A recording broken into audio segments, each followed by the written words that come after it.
ఇంట్లో రొటీన్గా కూడా ఇవన్నీ కూడా మనకు కనిపించే వినిపించే మాటలు. ఇవే కాకుండా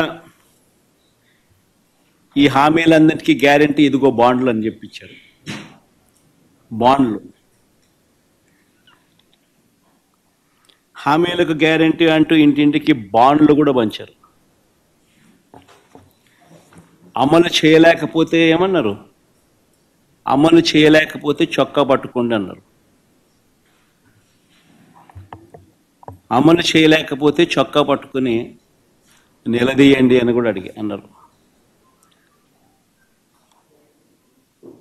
ఇప్పుడు వీరిచ్చిన బాండ్లు ఏమైనాయి?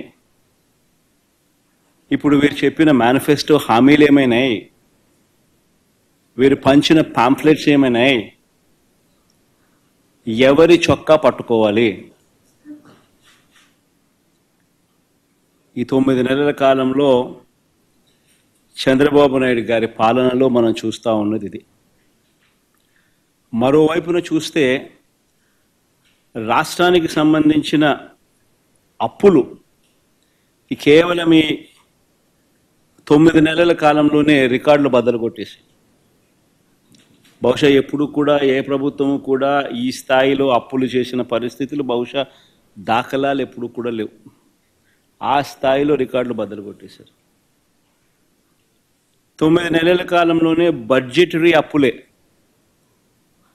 అంటే with in the purview of FRBM పరిధిలోకి వచ్చే బడ్జెటరీ అప్పులు, అంటే public account and public debt అప్పులే అక్షరాల ఈ 9 నెలల కాలంలో 80,827 కోట్లు.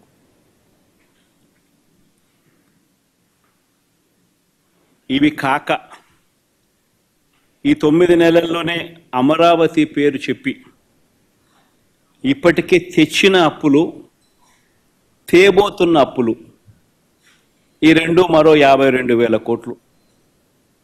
World bank and ADB, Asian development bank, world bank నుంచి 15,000 కోట్లు, KfW జర్మనీ నుంచి 5,000 కోట్లు, హుడ్కో నుంచి 11,000 కోట్లు, CRDA ఏకంగా కమిట్ అయిన అప్పులు, అంటే కమిట్ అయినారు, మరో 21,000 కోట్లు మేము రేస్ చేస్తామని చెప్పి. సో చేసిన అప్పులు, చేయబోతా ఉన్న అప్పులు, రాజధాని పేరు చెప్పి మరో 52,000 కోట్లు. ఇవి కాక మార్క్ఫెడ్, సివిల్ సప్లైస్ కార్పొరేషన్ల ద్వారా మరో 8,000 కోట్లు, APMDC ద్వారా తేబోతున్న అప్పులు మరో 5,000 కోట్లు. అన్ని కలిపితే ఏకంగా తీసుకొచ్చి నా అప్పులు, చేయబోతున్న అప్పులు ఏకంగా 1,45,000 కోట్ల పైమాటే. ఇది నిజంగా ఒక రికార్డు.